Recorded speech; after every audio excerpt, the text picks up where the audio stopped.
Avez-vous déjà remarqué que lorsque des noirs se croisent dans un lieu public, il y a trois sortes de réactions. Soit ils sont super contents de se voir et mon frère, ma soeur, ils vont se checker sans problème. Soit ils vont faire comme si c'était même pas vu. En mode, tu n'existes pas, je t'ai pas vu, je t'ai pas repéré. Ou alors, ils vont se toiser, regarder avec mépris l'un l'autre. Pourquoi tu regardes ton frère que tu ne connais même pas avec autant de haine, avec autant de mépris? C'est quoi le problème? Le nœud du problème s'appelle la haine de soi. Malcolm X disait « Who taught you to hate yourself ?» Qui t'a appris à te détester? Le vrai nœud du problème, c'est que dans nos gènes à nous les Africains, il y a une racine qui s'appelle la haine de soi. Nous avons ce qu'on appelle une mémoire génétique, c'est-à-dire une mémoire transgénérationnelle.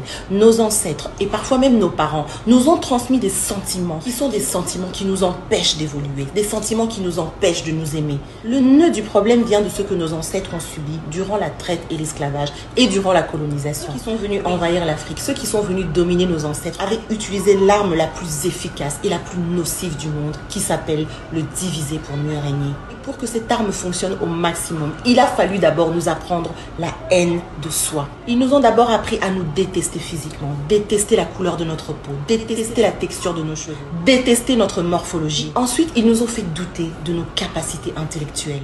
Et lorsqu'ils ont réussi à nous vider, à nous faire détester complètement, nous avons commencé à détester notre altérité, c'est-à-dire l'autre qui était en face de nous, parce que finalement, celui qui était en face de nous était le reflet de nous-mêmes. Le noir que nous voyons, c'était le noir que nous étions nous-mêmes. Et c'est ainsi que va naître le syndrome de l'esclave de maison, celui qui veut ressembler au maître, qui veut habiter avec le maître, qui veut faire tout comme le maître. Il va se blanchir la peau, il va se lisser les cheveux. C'est ainsi que le noir va être formaté à croire que le noir n'a pas le droit d'avoir une belle apparence. Et lorsqu'il va rencontrer son frère noir, qui a une belle apparence, qui est bien sapé, qui est bien parfumé, qui est bien coiffé, ça va le déranger.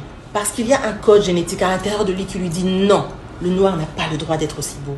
Le noir a été formaté à croire qu'il n'est pas capable de réussir, qu'il n'est pas capable intellectuellement. Alors quand le noir va voir son autre frère réussir intellectuellement, réussir financièrement, ça va le déranger. Non, ce frère n'a pas le droit de réussir. Il est noir, il n'a pas le droit de réussir. Alors plutôt qu'aller acheter dans son commerce, il préférera aller acheter chez l'asiatique, chez l'arabe, chez le blanc, mais pas chez le noir. Parce que le noir ne peut pas réussir. On lui a appris que le noir doit se faire tout petit. Le noir ne peut pas parler trop fort. Le noir doit se diminuer devant les gens. Quand il va voir son frère ou sa sœur parler avec éloquence, parler d'une voix haute, parler avec autorité, dire des vérités qui dérangent, plutôt que de l'acclamer, plutôt que de l'encourager, il va dire mais regardez comme il est arrogant, regardez comme il est orgueilleux. Non. Pourquoi? Parce qu'à l'intérieur de lui, il y a une semence qui s'appelle la haine de soi et qui a été transmise de génération en génération.